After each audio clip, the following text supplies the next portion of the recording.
흔히 보면 이제 그 경전을 공부하거나 불교를 이렇게 공부를 하면서도 보면 이론을 깊이 있게 공부할 수 있는 불자들이 그렇게 많지는 않은 것 같아요. 네. 이게 이렇게 간단하게 설명할 수 있는 부분은 아니지만 어쨌든 제가 능력은 없지만 좀 잘 설명을 드려보도록 그렇게 하겠습니다. 부처님께서 이 사바세계에 오셔서 6년의 고행 끝에 깨달음을 얻으셨다고 그러잖아요. 깨달음을 얻으시고 난 이후에 제일 첫 번에 설하신 것이 화엄경을 설하셨어요. 그 화엄경을 설하셨는데 이 화엄이라고 하는 것이 부처님이 깨달음의 세계를 있는 그대로 가감 없이 그냥 깨달음의 법리를 그냥 표현해낸 거예요. 그냥 뭐 상대방을 알아먹게 하기 위한 거나 이런 부분이 아니고 그냥 당신이 깨달음의 세계, 중생의 세계로 머물러 있다가 이 깨달고 나니까 우주법계가 보이는 거예요. 근데 얼마나 행복했겠어요. 그래서 그 부분을 있는 그대로 가감이 없이 막 설명을 하셔서 그 설하신 경전이 화엄경인데 그 화엄경을 21일 동안을 줄기차게 말씀을 하신 법년에 갖춰서. 근데 당신은 막 너무너무 행복해갖고 막 설명을 하는데 알아먹는 놈이 있어 없어? 알아먹는 사람이 없어요.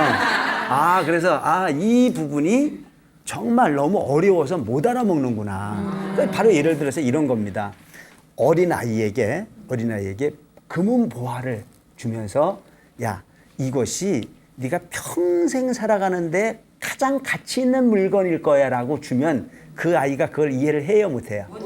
못해요. 그 아이는 거기에 관심이 없어요. 근데 그 아이에게 눈깔 사탕을 이렇게 하나 주면서 야, 이것이 먹으면 무척 다른 거야 라고 줘버리면 입맛을 한번 다시고 나면 따라와 안 따라와? 졸졸졸졸 따라와. 그러니까 우리 어떤 불자님이 저한테 그런 얘기를 하더라고요. 강아지를 하나 기르는데요. 그 가족 구성원들이 대여섯 명 있는 가운데서 꼭 본인을 제일 좋아한대요. 이유를 모르겠다고 그러더라고. 그래서 이유를 모르는 게 아니라 난 멀리 있어도 알겠더라고. 그래서 밥을 누가 주냐고 그랬더니 지가 주던데.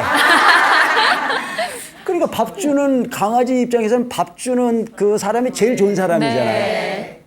바로 그렇듯이 그 지금 현재의 모든 중생들이 나이를 먹었지만 아직은 진리에 대해서는 아기였던 거예요.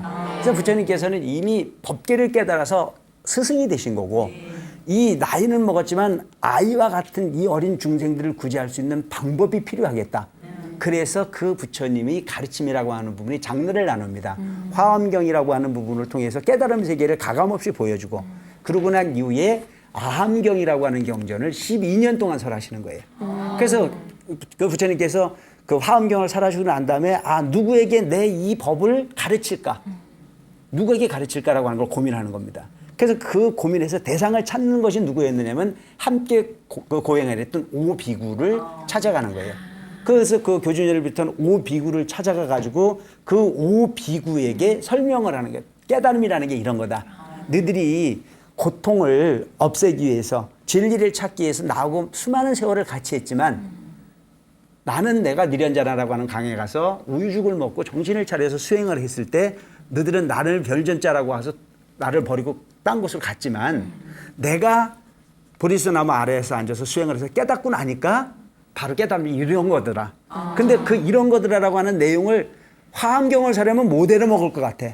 그래서 그 어린아이를 달래듯이 그 오비구에게 가서 제일 첫 번에 설명을 한 내용이 뭐냐 하면 바로 아함경을 설하시면서 그 아함의 기초가 되는 뭐라 하냐면은 사제 8정도를 설하는 거예요. 사제 8정도. 자, 사제 8정도라는 거는 뭐냐? 사제라는 자체는 고집멸도.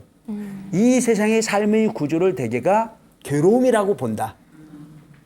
근데 여러분, 이 불교라고 하는 부분이 부처님 가르침이 첫째가 고해에서부터 시작을 하면은 야, 불교라고 하는 종교는 참 염세적이다. 아주 이 세상을 고통으로만 보고 있구나라고 얘기를 하잖아요. 네. 그런데 문제는 뭐냐면 병원에 갔을 때 환자가 자기 스스로가 환자라는 사실을 모르면 병을 고칠 수 있어요, 없어요? 고칠 수 없어요. 네. 환자라는 사실을 알아야 약을 먹고 환자라는 사실을 알아야 투병을 하고 환자라는 사실을 알아야 의사의 처방을 받아서 병을 고칠 수 있듯이 부처님께서는 세상의 진리를 사성제로 설명을 한 거예요. 이 세상은 고통이다. 뭐가 고통이냐? 나는 것 고통이요. 늙는 것 고통이요. 병드는 것 고통이요. 죽는 것 고통이요. 또 사랑하는 사람과 헤어지는 것이 고통이요. 소위 미운 놈하고 만나는 게 고통이요. 구부도 없고 구하되 구해지지 않는 것이 고통이요. 모으면서 뭐 더워서 죽겠고 추워 죽겠고 그냥 맨날 죽겠잖아요. 그런 이런 모든 부분이 고통으로 구성되어진 부분이 삶이 우리 삶이다. 그 고통이라고 하는 부분은 바로 집성제라고 하는 그 소위 고집이라고 하는 부분을 통해서 괴로워진 이 부분을 없애야 된다. 멸성제. 그리고 그 부분을 없앨 수 있는 방법이 뭐냐? 팔정도. 8가지 길을 통해서 깨달음을 얻을 수 있다. 그래서 이 부분을 가르친 부분이 뭐냐면 부처님의 말씀을 직접 듣고 교진자를 비롯한 제자들이 깨달았어요. 그 깨달은 것이 뭘 깨달았느냐면은 아라한과를 얻은 거예요. 아라한과를. 그러니까 아라한과를 얻게 되는데 그 아라한과를 얻어서 깨달았기 때문에 그것을 뭐라고 하면 성문승이라고 해요. 듣고 깨달았다. 성문승. 성문승. 네. 그다음에 이제 이 부분은 뭐 자세하게 설명하려면 시간이 많이 가니까 이렇게 부처님이 법문을 말씀을 직접 듣고 깨달아서 아라한과를 얻은 부분을 성문승이라고 이야기를 하고 그 다음에 이제 그 소위 반야라든가 뭐 이제 능엄경이라든가 이런 부분을 설하시면서 하신 부분이 이제 12연기를 설하신다. 그 12연기를 설하시면서 이 소위 말하는 부처님 진리라고 하는 부분은 소위 수행이라고 하는 부분이 장들을 통해서 깨달을 수 있고 인과의 법칙을 통해서 깨달을 수 있다라고 가르치는 부분을 우리가 연각승이라고 이야기를 합니다. 인과의 법칙을 깨달아라. 그러니까 12연기, 무명으로부터 시작해서 12가지 장들을 통해서 우리 업이 인과가 만들어지고 그 인과라고 하는 부분이 도리를 깨달아 아는 부분일 거라서 우리가 연각승이라고 이야기하고 대승불교에 들어오면서 이제 보살승이라고 해서 소위 육바라밀을 이야기하죠. 보시, 지계, 인욕, 전징, 선정, 지혜, 바라밀을 완성하는 부분일 거라서 우리는 보살승이라고 얘기를 합니다. 이 부분은 이제 성문, 보살, 연각을 삼승이라고 하는데 이 부분의 과정이 법화경에 와서는 모두가 다 한 장르로 부처되는 부분이 불교의 궁극적 목표다. 이걸 일불승이라고 얘기를 하는 겁니다. 그래서 승이라는 자체는 탈승자예요.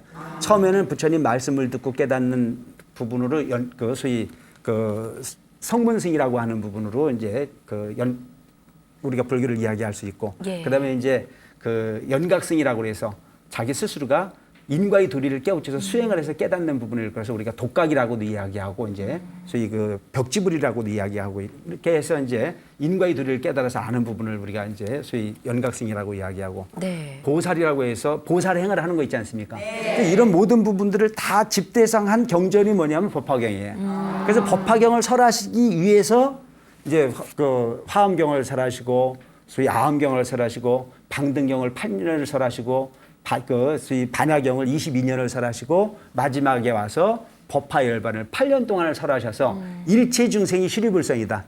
특별한 사람만이 성불을 하는 게 아니다. 이제 처음에 부처님 설법을 들을 때는 내 말을 들은 사람만 성공할 수 있다고 말씀을 하셔야 되겠잖아요. 그죠? 네. 그래야 모일 거 아닙니까? 네. 내 말을 안 들어도 무조건 다 성불할 수 있어. 그럼 와, 안 와?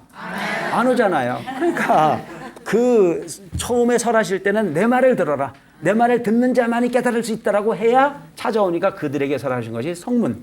그 다음에 이제 너희들이 수행을 해야 깨달을 수 있다. 그래서 인연법을 깨달아야 된다고 해서 가르친 부분이 바로 소위 아함을 중심으로 한 경전을 설하신 부분에 방등을 설하신 경전이라고 볼 수가 있는 거고 대승경전을 설하신 반야를 22년의 과정을 통해서 보살행을 통해야만 깨달을 수 있겠다. 그래서 초등학교 과정, 중학교 과정, 고등학교 과정, 대학교 과정까지 완성이 되는 부분이 바로 부처님의 58교의 가르침이라 볼 수 있고 그 58교의 가르침 중에 마지막에 나타나는 부분이 바로 열반경을 설하시기 전에 즉 법화경이라고 하는 부분이 내오는 일불승, 일체 중생이 부처가 될 수 있다. 그래서 법화경의 핵심이라는 자체는 왜? 일체 중생 시리불성이라. 일체 모든 중생이 다 부처 될 수 있다. 근데 처음부터 다 부처될 수 있다라면 다 안 하니까 그 장르를 체계적으로 가르친 부분이 바로 삼승의 가르침이라고 볼 수 있습니다. BTN